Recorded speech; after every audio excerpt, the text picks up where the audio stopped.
જે ગુફા સ્થાપત્યોની વાત કરી તો ચાલો હવે આપણે જોઈએ પ્રાચીન ભારતની અંદર જે સ્તૂપો અને વિહારો બાંધવામાં આવ્યા છે એના વિશે માહિતી મેળવીએ।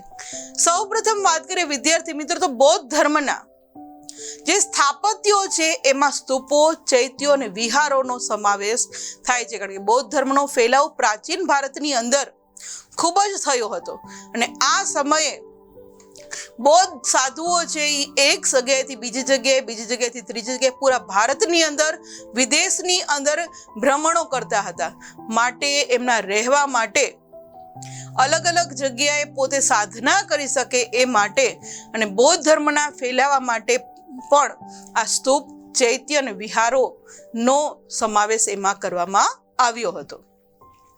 વિદ્યાર્થી મિત્રો, જ્યારે ગૌતમ બુદ્ધ નિર્વાણ પામ્યા, નિર્વાણ એટલે મૃત્યુ થયું એમનું, ગૌતમ બુદ્ધનું મૃત્યુ થયું એ પછી તેમના જીવનની યાદગીરી રૂપે, કારણ કે એનું જીવન છે આ બૌદ્ધ ધર્મની શરૂઆત કરનાર જ ગૌતમ બુદ્ધ હતા ભગવાન, તો એમના જીવનની યાદગીરી રૂપે સ્તૂપનું નિર્માણ થયું હતું કે ભગવાન બુદ્ધને યાદ કરી અને હંમેશા યાદ રહે એ માટે આ સ્તૂપોનું નિર્માણ થયું હતું। આ ઇમેજની અંદર ગૌતમ બુદ્ધની યાદ માટે જે સ્તૂપો બનાવ્યા હતા અને બૌદ્ધ ધર્મનો ફેલાવા માટે જે સ્તૂપો તૈયાર કર્યા હતા એ સ્તૂપ આપણે જોઈ શકીએ છીએ।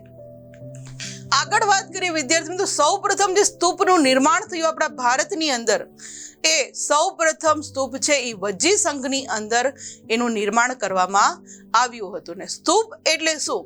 તો કે સ્તૂપ એટલે નાના ગુંબજ આકારનું અથવા તો અંડાકાર આકારનું એમ કહી શકીએ એવું સ્થાપત્ય, જે આગળની ઇમેજમાં આપણે જોયું કે જાણે નાનો એક ગુંબજ બનાવ્યો હોય ને એની અંદર ભગવાન બુદ્ધના અવશેષો મૂકવામાં આવ્યા છે, એને આપણે સ્તૂપ તરીકે ઓળખીએ છીએ, એટલે કે એને સ્તૂપ સ્થાપત્ય કલાનો એક નમૂનો છે। જેની મધ્યમાં હમણાં જ મેં કીધું કે જે સ્તૂપ બનાવ્યું છે એની મધ્યમાં શું રાખવામાં આવ્યું તો કે ભગવાન બુદ્ધના અવશેષોને દાબડામાં એટલે નાના નાના ડબ્બામાં રાખવામાં આવતા અને બૌદ્ધ ધર્મીઓ છે એ આ સ્તૂપમાં જઈ અને ધ્યાન ધરતા હતા, કારણ કે ભગવાન બુદ્ધના અવશેષો છે ને એમાંથી પણ એને એનર્જી મળે છે એવું વિચારી અને એ લોકો ત્યાં ધ્યાન ધરતા હતા। ઇમેજની અંદર જે ગુંબજ આકારનું કે અંડા આકારનું જે આપણને સ્થાપત્ય જોવા મળે છે કે જેને આપણે સ્તૂપ કહીએ છીએ, કે જેની વચ્ચે ભગવાન બુદ્ધના અવશેષો એક દાબડાની અંદર રાખી અને એને વચ્ચે મૂકવામાં આવ્યા છે, જે આ ઇમેજમાં આપણે જોઈ શકીએ છીએ કે જે સૌ પ્રથમ વજ્જી સંઘની અંદર સ્તૂપ બાંધ્યો હતો એ આ વજ્જી સંઘનો સ્તૂપ આપણે આ ઇમેજમાં જોઈ શકીએ છીએ। આગળ વાત કરીએ વિદ્યાર્થીઓ, સ્તૂપો છે એ ભારતમાં મોટા પ્રમાણમાં બનવા લાગ્યા હતા પ્રાચીન સમયની અંદર, જેમાં અશોકનો સાંચીનો સ્તૂપ, લુંબિનીનો સ્તૂપ, સારનાથનો સ્તૂપ ખૂબ જ અગત્યનો છે, કારણ કે સમ્રાટ અશોક છે એને પણ બૌદ્ધ ધર્મ સ્વીકાર્યો હતો, જેને કારણે એણે આ સાંચીનો સ્તૂપ, લુંબિનીનો સ્તૂપ અને સારનાથનો સ્તૂપ એને બંધાવ્યા હતા। જે આ ઇમેજમાં આપણે સારનાથનો જે સ્તૂપ છે એ જોઈ શકીએ છીએ, જે સમ્રાટ અશોક દ્વારા બંધાવ્યો હતો। અને સમ્રાટ અશોક પછી પણ મૌર્ય વંશના જે સમ્રાટો આવ્યા તેણે પણ આ સ્તૂપ નિર્માણની જે પરંપરા હતી એ જાળવી રાખી હતી, કારણ કે એ પણ બૌદ્ધ ધર્મનો અંગીકાર કરેલો હતો। અને સાંચીનો સ્તૂપ છે વિદ્યાર્થી મિત્રો, એની ફરતે કાષ્ટ નિર્માણ કરવાનું કાર્ય છે એ શૃંગ વંશના રાજાઓએ કર્યું હતું। કાષ્ટ એટલે લાકડું। આ જે સાંચીનો સ્તૂપ છે એની ફરતે લાકડાની આખું બાંધવામાં આવેલું છે, જે કાર્ય કોણે કર્યું હતું કે શૃંગ વંશના રાજાઓએ કર્યું હતું। આ ઇમેજમાં જે સાંચીનો સ્તૂપ છે એ આપણે જોઈ શકીએ છીએ। ત્યારબાદ વાત કરીએ વિદ્યાર્થી મિત્રો, કનિષ્ઠ છે પુરુષપુર એટલે કે પેશાવર, કે જેનું જૂનું નામ હતું પુરુષપુર, અત્યારે આપણે પેશાવર તરીકે ઓળખીએ છીએ, એની અંદર પણ એક વિશાળ સ્તૂપ કે જેને શાહજી કી ડેરી તરીકે ઓળખવામાં આવે છે, આ વિશાળ સ્તૂપ શાહજી કી ડેરીનું નિર્માણ છે આ કનિષ્કે પેશાવરની અંદર કરેલું હતું અને તેનું નિર્માણ પણ કરાવ્યું હતું। અને સ્તૂપની આસપાસ વિદ્યાર્થી મિત્રો જેમ આપણે મંદિરે જઈએ છીએ તો મંદિરની આસપાસ આપણે પ્રદક્ષિણા ફરીએ છીએ ભગવાનની મૂર્તિને, તો એ જ રીતે સ્તૂપની આસપાસ પણ પ્રદક્ષિણા પથ હોય છે કે જે આ બૌદ્ધ ધર્મીઓ છે એ પોતે આ ભગવાન બુદ્ધના જે અવશેષો રાખવામાં આવ્યા છે વચ્ચે એની પ્રદક્ષિણા કરી શકે. અને ત્યારબાદ ચૈત્ય પણ પછીથી બૌદ્ધ કલાનું બહુ જ મોટું કેન્દ્ર બન્યા. જે રીતે સ્તૂપ ઘણા બધી બૌદ્ધ ધર્મની અંદર બાંધવામાં આવ્યા તે રીતે ચૈત્યનું પણ નિર્માણ કરવામાં આવ્યું હતું. આ ઇમેજની અંદર કનિષ્કે જે પેશાવરની અંદર વિશાળ સ્તૂપ બાંધ્યો છે કે જેને સાહજિકી ડેરી કહીએ છીએ એ જોઈ શકાય છે. ત્યારબાદ વાત કરીએ વિદ્યાર્થી મિત્રો, ચૈત્યો છે એ ગુફાની જેમ પર્વત કોતરીને બનાવવામાં આવતા. ચૈત્યો એટલે શું કે જેમ પર્વતની અંદર આદિમાનવ પોતાના રક્ષણ માટે ગુફામાં જતા રહેતા, તો એ જ રીતે આ ચૈત્યો પણ ગુફાની જેમ જ પર્વત કોતરીને બનાવવામાં આવતા હતા.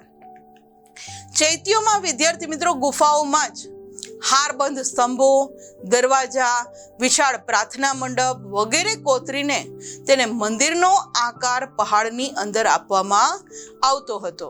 અને તેથી જ આ જે મોટા મોટા ગુફાઓ ચૈત્યો છે એનો ઉપયોગ પ્રાર્થના ગૃહ તરીકે થતો હતો. આ ઇમેજની અંદર જે ચૈત્યો પર્વતો કોતરીને બનાવેલા છે એ ઇમેજમાં આપણે જોઈ શકીએ છીએ.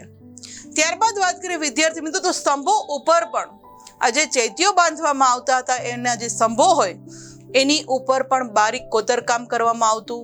અમરાવતી, ભજ અને કાર્લેના જે ચૈત્યો છે એની પહાડીઓ ઉપર એ વિશ્વ વિખ્યાત ચૈત્યો છે. આ ઇમેજની અંદર પ્રાચીન ભારતની અંદર જે ચૈત્યો તૈયાર કરવામાં આવ્યા હતા અમરાવતીમાં, ભજમાં, કાર્લીમાં, એ આપણે જોઈ શકીએ છીએ કે આખે આખો બહારથી જાણે દરવાજાનો ભાગ છે, સ્તંભ છે, એ આખા પહાડની અંદર ગુફાની જેમ જે તૈયાર કરવામાં આવ્યા છે એ ચૈત્યો આપણે જોઈ શકીએ છીએ.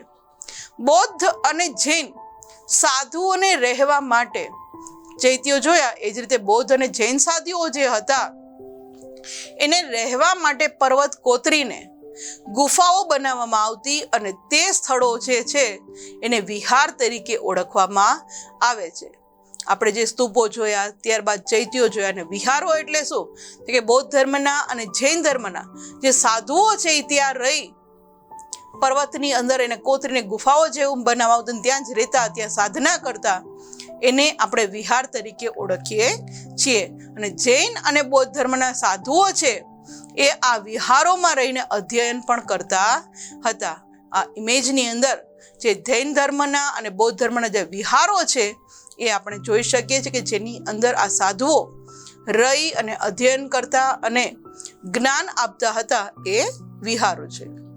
ત્યારબાદ તો કે યુએન સાંગ જ્યારે ભારતની અંદર આવે છે, આ ચીની મુસાફર યુએન સાંગ, ત્યારે એણે લખ્યું છે કે ઉત્તર ભારતમાં અને ગુજરાતમાં 100 જેટલા વિહારો હોવાનું એને નોંધ્યું છે કે ગુજરાતમાં અને ઉત્તર ભારતની અંદર કુલ 100 જેટલા આ બૌદ્ધ સાધુઓ અને જૈન સાધુઓ માટે વિહારો આવેલા હતા. અને જૈન સ્થાપત્ય કલા સાથે પણ મૂર્તિઓ અને વિહારો જોડાયેલા છે, કારણ કે જૈન ધર્મના જે 24 તીર્થંકરો થઈ ગયા એની મૂર્તિઓ પણ આજે વિશ્વમાં અજોડ જોવા મળે છે. આ ઇમેજની અંદર જે આપણે વાત કરી રહ્યા છીએ વિહારો કે જે ઉત્તર ભારત અને ગુજરાતમાં થઈને 100 જેટલા હતા એ આપણે જોઈ શકીએ છીએ.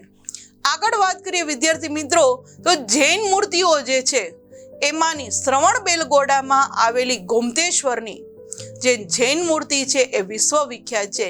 એના જેવી આ ગોમતેશ્વરની જે મૂર્તિ શ્રવણબેલગોડામાં છે એ વિશ્વમાં બીજે ક્યાંય આપણને જોવા નથી મળતી. અને જૈન ધર્મના જે સાધુઓ છે અને બૌદ્ધ ધર્મના જે ભિક્ષુઓ છે એના નિવાસ માટે પહાડોમાં સંખ્યાબંધ ગુફાઓ બનાવવામાં આવતી હતી. એ લોકો ત્યાં રહી અને શાંતિથી પોતે સાધના કરતા હતા. અને આવી ઘણી ગુફાઓ આપણા ગુજરાતની અંદર પણ આવેલી છે. આ ઇમેજની અંદર શ્રવણબેલગોડામાં જે ગોમતેશ્વરની જૈન મૂર્તિ આવેલી છે કે જે વિશ્વ વિખ્યાત છે એ આપણે જોઈ શકીએ છીએ.